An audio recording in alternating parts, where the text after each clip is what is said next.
kepala seorang anak kaya.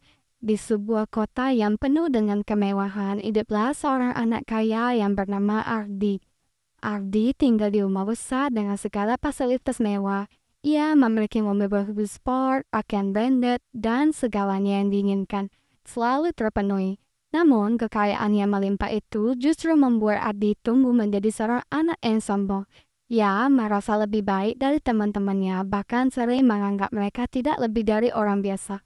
Setiap hari di sekolah, Ardi selalu memamerkan barang-barang mewahnya dan seringkali mengejek teman-temannya yang tidak seberuntung dirinya. Ardi merasa berhak mengganggu teman-temannya, merasa bahwa dengan kekayaannya ia bisa berbuat semaunya.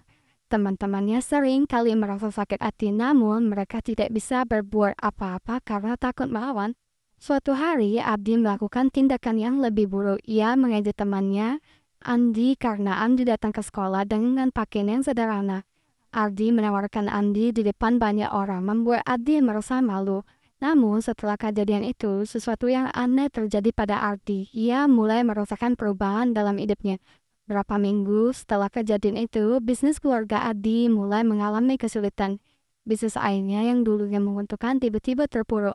Rumah yang begitu besar, mobil-mobil yang mewah, satu persatu dijual untuk membayar hutang.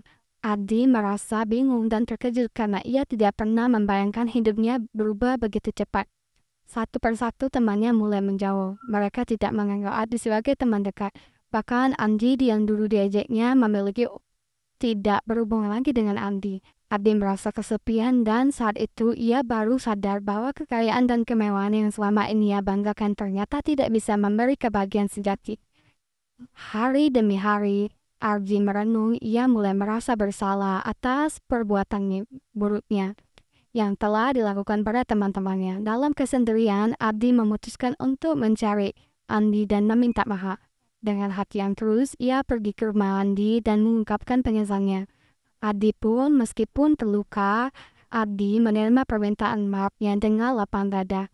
Ardi menyadari bahwa hanya dengan memperbaiki hubungan dengan bersikap rendah hati, ia bisa mendapatkan kembali kepercayaan dan persahabatan yang telah hilang. Sejak hal itu, Ardi mulai berubah. Ia tidak lagi sombong dan berhenti mengganggu teman-temannya. Ia mulai lebih menghargai orang lain dan menyadari bahwa kebahagiaan sejati tidak datang dari kekayaan, melainkan dari kebaikan hati dan hubungan yang baik hati sesama.